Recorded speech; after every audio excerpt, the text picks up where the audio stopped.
Thomas Laguarde-Sego, bonjour. Bonjour. Vous êtes professeur d'économie de finance internationale à Kedge Business School et vous dirigez la commission finance durable de SDSN France. Alors SDSN, c'est Sustainable Development Solutions Network. C'est un réseau qui regroupe plusieurs universités dans le monde qui réfléchissent, mettent au point des solutions pour le développement durable. Et justement, l'une de ces solutions, c'est la mobilisation de la théorie financière écologique dont vous êtes l'un des auteurs de l'article fondateur. Alors première question, qu'est-ce que cette théorie ? D'où est-ce qu'elle vient ?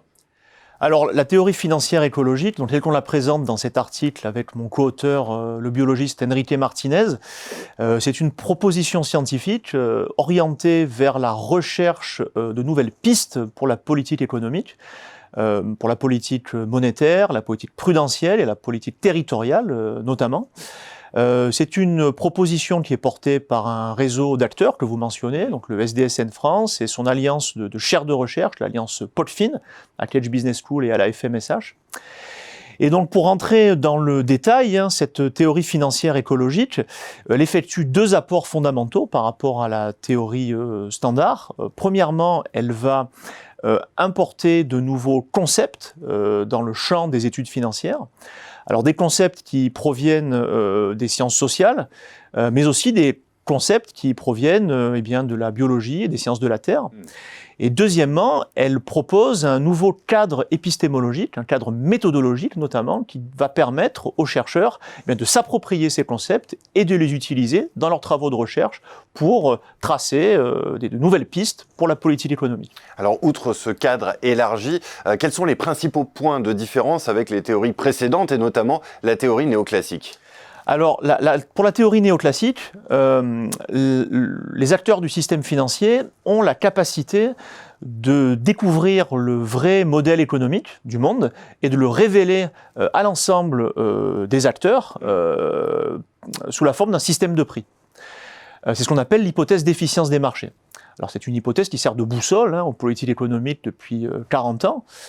Et qui consiste à dire finalement la meilleure chose que la société doit faire, c'est confier le commandement de l'économie au marché financier. Et là, vous dépassez la théorie financière écologique, voilà, elle part du constat que cette hypothèse d'efficience des marchés vole en éclats dès lors que l'on fait rentrer des données biogéophysiques dans l'analyse.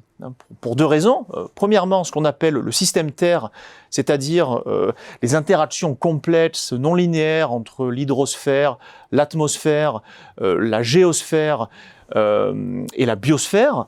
Ces interactions sont si complexes que même les scientifiques ont du mal à les comprendre. Donc on voit mal comment les marchés financiers pourraient leur donner une valeur monétaire à supposer que cette valeur monétaire existe.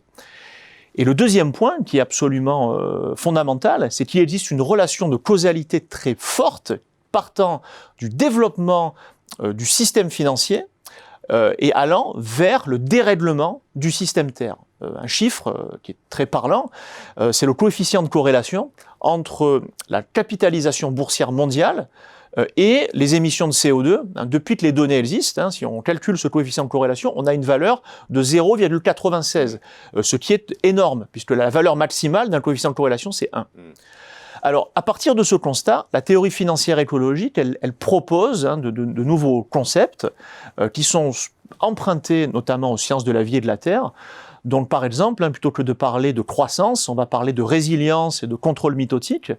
Plutôt que parler de diversification des portefeuilles, diversification moyenne variance à partir des cash flows, on va parler de diversité réelle des organisations et de diversité des interactions entre les organisations qui composent l'économie.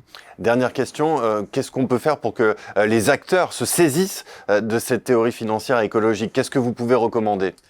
Alors, nous, on continue à travailler avec nos parties prenantes, qui sont bien entendu nos collègues chercheurs, les décideurs, et puis la jeunesse, les étudiants. Alors bon, concernant la recherche, on est en train d'animer un certain nombre de projets, qu'il s'agisse de numéros spéciaux dans des revues. Nous avons créé une série de documents de travail de l'Alliance Podfin, qui est en fait un espace dédié pour le développement de cette théorie financière écologique. Concernant les interactions avec les décideurs, nous sommes en contact permanent avec différents cabinets de conseil, des think tanks, et puis aussi des acteurs de terrain, notamment le monde des monnaies locales complémentaires. Et puis, le point fondamental, bien sûr, c'est la jeunesse, hein, puisque ces problèmes-là concernent en premier lieu les nouvelles générations. Donc il s'agit de former des jeunes qui auront la capacité de comprendre le monde pour trouver des solutions. Donc le grand projet fédérateur pour notre équipe, c'est la rédaction d'un nouveau manuel de monnaie et finances écologiques. Alors c'est un travail de longue haleine, hein, mais qui est absolument indispensable parce qu'on ne pourra pas se passer d'une refonte des enseignements en économie et en finance, hein, pour faire face aux enjeux du XXIe siècle.